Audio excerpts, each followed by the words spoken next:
Hai anak-anak, hari ini kita akan mempelajari materi tentang pasar dan harga. Untuk itu, silakan kalian simak video ini dengan baik ya anak-anak. Jangan lupa klik like, comment, and subscribe. Baik, langsung saja pengertian pasar. Pengertian pasar secara umum adalah tempat bertemunya penjual dan pembeli untuk melakukan kegiatan jual beli. Lanjut, pengertian pasar secara luas adalah sarana bertemunya penjual dan pembeli, baik secara langsung maupun tidak langsung, untuk melakukan jual beli atau proses terjadinya interaksi antara penjual dan pembeli untuk mencapai kesepakatan harga dan jumlah barang atau jasa yang diperjualbelikan.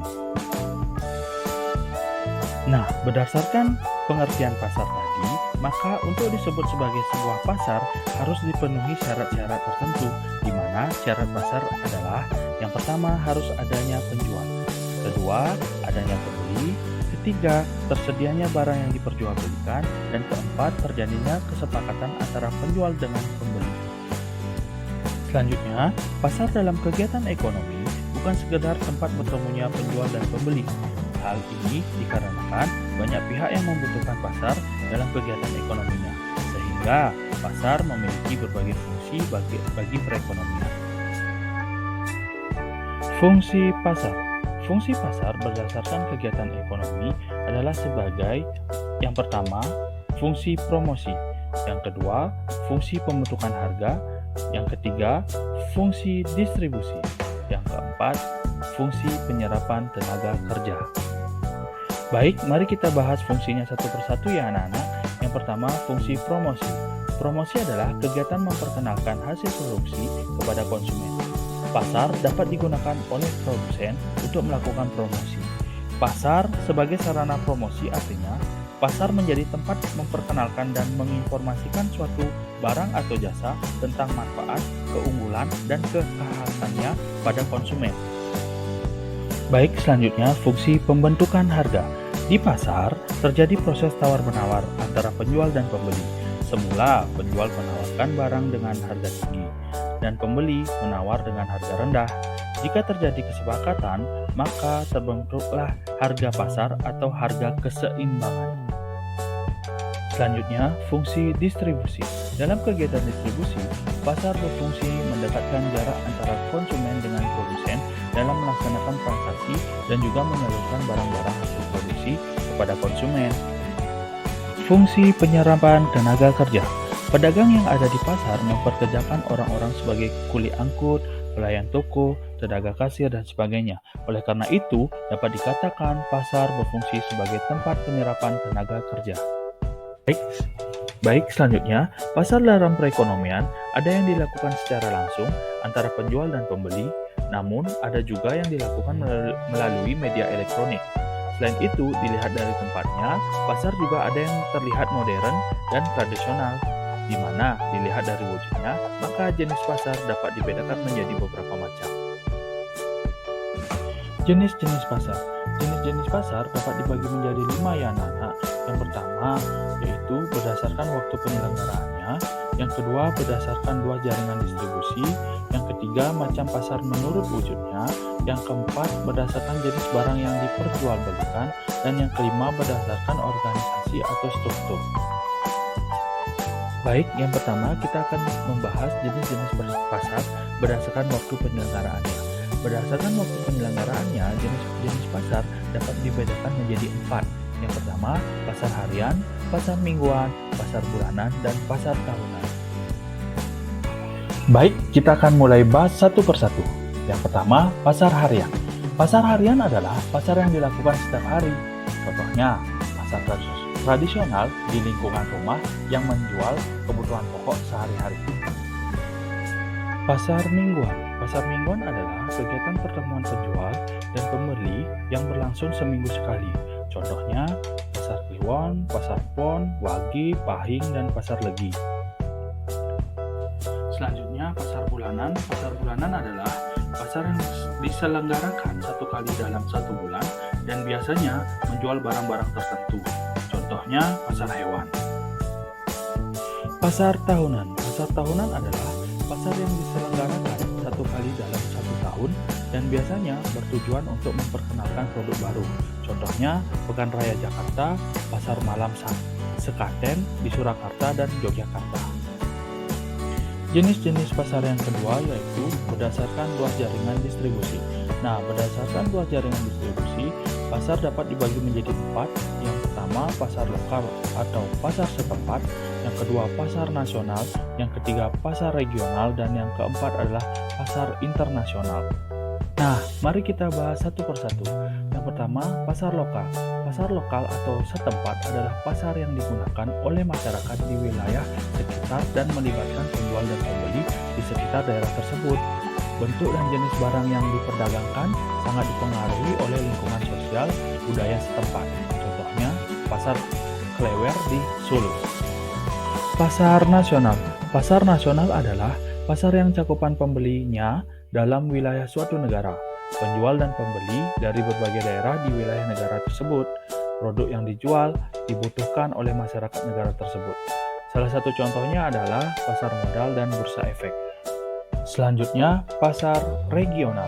Pasar regional adalah pasar yang daerah pemasarannya meliputi beberapa negara yang berada dalam satu kawasan. Contohnya, di kawasan Asia Tenggara dibentuk AFTA. Pasar internasional. Pasar internasional adalah pasar yang menyediakan komoditas barang dagangan untuk rakyat seluruh dunia. Biasanya, komoditas yang dijual merupakan produk-produk yang dibutuhkan oleh seluruh masyarakat. Contohnya, pameran otomotif. Jenis-jenis pasar yang ketiga yaitu macam pasar menurut wujudnya. Nah, untuk macam pasar menurut wujudnya ini, pasar tersebut dibagi menjadi 2 ya, yaitu pasar konkret dan pasar abstrak. Pasar konkret. Nah, pasar konkret adalah pasar nyata atau pasar yang unsur-unsur pasarnya seperti penjual, pembeli, dan barang yang diperjualbelikan ada di pasar tersebut. Contoh dari pasar ini yaitu pasar yang setiap hari kita kunjungi untuk membeli barang kebutuhan sehari-hari. Ciri-ciri pasar konkret yaitu: pertama, transaksi dilakukan secara tunai. Kedua, barang dapat dibawa atau diambil saat itu juga. Ketiga, barang yang diperjualbelikan benar-benar ada atau nyata. Dan keempat, yaitu penjual dan pembeli bertemu langsung.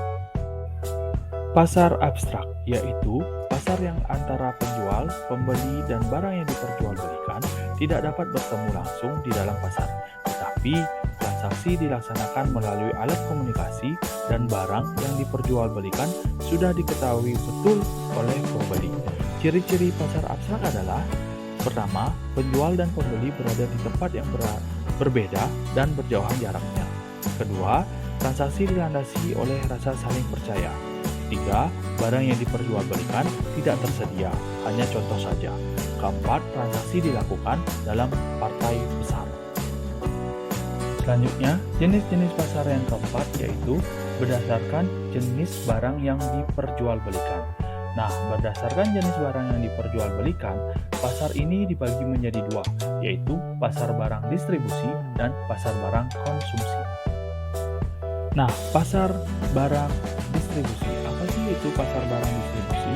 Pasar barang distribusi adalah pasar yang menjual faktor-faktor produksi, misalnya bursa tenaga kerja, pasar modal, pasar mesin-mesin produksi, dan lain-lain. Berdasarkan pemilikan faktor produksi, pasar barang produksi dibedakan menjadi 3 macam, yaitu pasar faktor produksi alam, pasar faktor produksi tenaga kerja, dan pasar faktor produksi modal. Baik, pasar barang konsumsi. Pasar barang konsumsi adalah pasar yang menjual barang-barang yang secara langsung dapat dikonsumsi atau dipakai. Contoh, pasar buah, pasar ikan, pasar pakaian, dan lain-lain. Baik, selanjutnya jenis-jenis pasar yang kelima yaitu berdasarkan organisasi atau strukturnya. Nah, berdasarkan organisasi atau strukturnya, pasar dapat dibedakan menjadi 2, yaitu pasar persaingan sempurna dan pasar persaingan tidak sempurna. Baik, pasar persaingan sempurna. Apa sih itu pasar persaingan sempurna? Pasar yang terdapat banyak penjual dan pembeli, sehingga harga tidak bisa ditentukan oleh masing-masing penjual atau pembeli. Hal ini dikarenakan harga yang ada di pasar sudah ditetapkan, sehingga penjual di pasar ini hanya sebagai price taker. Ciri-ciri pasar persaingan sempurna. Yang pertama, penjual dan pembeli bebas keluar masuk pasar tanpa hambatan. Yang kedua, pengetahuan penjual dan pembeli tentang pasar sempurna. Yang ketiga, penjual dan pembeli banyak. Yang keempat, barang yang diperjualbelikan bersifat homogen. Pasar persaingan tidak sempurna. Nah, pasar persaingan tidak sempurna adalah pasar di mana penjual dan pembeli memiliki kebebasan dalam menentukan harga dan jumlah barang yang diperjualbelikan. Nah, ciri-ciri pasar persaingan tidak sempurna adalah yang pertama, terdapat hambatan untuk memasuki pasar. Kedua, pengetahuan pembeli tentang pasar terbatas. Ketiga, jumlah penjual sedikit. Yang keempat, barang yang diperjualbelikan bermacam-macam. Pasar persaingan tidak sempurna dalam perekonomian memiliki beberapa jenis, di mana jenis-jenis dari pasar persaingan tidak sempurna sebagai berikut. Yang pertama, pasar monopoli. Yang kedua, pasar oligopoli. Yang ketiga, pasar monopolistik. Pasar monopoli. Pasar monopoli adalah pasar yang terjadi apabila seluruh penawaran terhadap sejenis barang pada pasar dikuasai oleh seorang penjual atau sejumlah penjual tertentu. Contohnya PLN, perusahaan listrik negara, perusahaan minyak bumi dan gas, PT Pertamina Persero, dan Telkom Indonesia. Pasar oligopoli. Pasar oligopoli adalah pasar yang dikuasai oleh beberapa penjual atau produsen yang saling bersaing dengan jumlah pembeli yang banyak. Contoh dari pasar oligopoli adalah industri sabun, industri pasta gigi, industri rokok, industri baja, industri telekomunikasi, perusahaan semen, serta perusahaan yang menjual sepeda motor dan mobil. Pasar monopolistik. Pasar monopolistik adalah pasar dengan banyak penjual yang menghasilkan barang yang berbeda corak. Contoh dari pasar monopolistik ini adalah pasar pakaian, pasar perawatan rumah tangga, pasar makanan kemasan, pasar aneka minuman rasa, toko kelontong, apotek, jasa angkutan, dan lain-lain. Ciri-ciri pasar monopoli. Yang pertama, hanya ada satu penjual sebagai pengambil keputusan harga atau melakukan monopoli pasar. Kedua, penjual lain tidak ada yang mampu menyaingi dagangannya. Yang ketiga, pedagang lain tidak dapat masuk karena ada hambatan dengan undang-undang atau karena teknik yang canggih. Yang keempat, jenis barang yang diperjualbelikan hanya semacam. Yang kelima, tidak adanya campur tangan pemerintah dalam penentuan harga. Ciri-ciri pasar oligopoli. Ciri-ciri yang pertama adalah terdapat banyak pembeli di pasar. Kedua, hanya ada beberapa penjual. Tiga, produk yang dijual bersifat homogen dan bisa juga berbeda namun memenuhi standar mutu. Yang keempat, terdapat hambatan untuk memasuki pasar bagi perusahaan baru. Kelima, adanya saling ketergantungan. Yang keenam, penggunaan iklan sangat intensif. Ciri-ciri pasar monopolistik. Ciri-ciri yang pertama adalah terdapat banyak penjual. Kedua, barangnya berbeda corak. Yang ketiga, para pelaku pasar mempunyai sedikit kekuasaan mempengaruhi harga. Yang keempat, persaingan promosi penjualan sangat aktif. Baik, kita masuk dalam materi pengertian harga. Harga adalah nilai tukar suatu barang yang dinyatakan dengan uang. Harga pasar atau equilibrium price adalah harga yang disepakati pihak penjual dan pembeli, dan pada harga ini barang yang diminta sama dengan jumlah barang yang ditawarkan. Peran pemerintah dalam menentukan harga pasar. Pemerintah merupakan salah satu pelaku ekonomi yang dapat bertindak sebagai pengatur, di mana untuk menjaga tetap stabilnya perekonomian dan agar tidak merugikan salah satu pihak, maka pemerintah berhak ikut dalam penentuan harga. Adapun untuk menentukan harga, pemerintah menetapkan kebijakan penentuan harga. Kebijakan penentuan harga tersebut yaitu penetapan harga maksimum dan harga minimum. Penentuan harga maksimum atau selling price merupakan cara yang dilakukan pemerintah dengan menentukan harga tertinggi yang berlaku di pasar yang tingginya di bawah harga pasar. Adapun tujuan penentuan harga maksimum yang dilakukan oleh pemerintah adalah untuk melindungi konsumen sehingga harganya terjangkau dan untuk menurunkan harga barang yang berlaku di pasar. Penentuan harga minimum atau floor price merupakan cara yang dilakukan pemerintah dengan menentukan harga terendah yang berlaku di pasar yang tingginya berada di atas harga pasar, di mana tujuan pemerintah menentukan harga minimum ini adalah untuk melindungi produsen agar tidak merugi dan untuk menaikkan harga barang yang berlaku di pasar.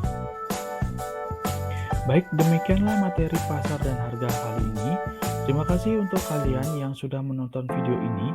Ingat, klik like, comment, and subscribe jika video ini bermanfaat untuk kalian. Sampai jumpa.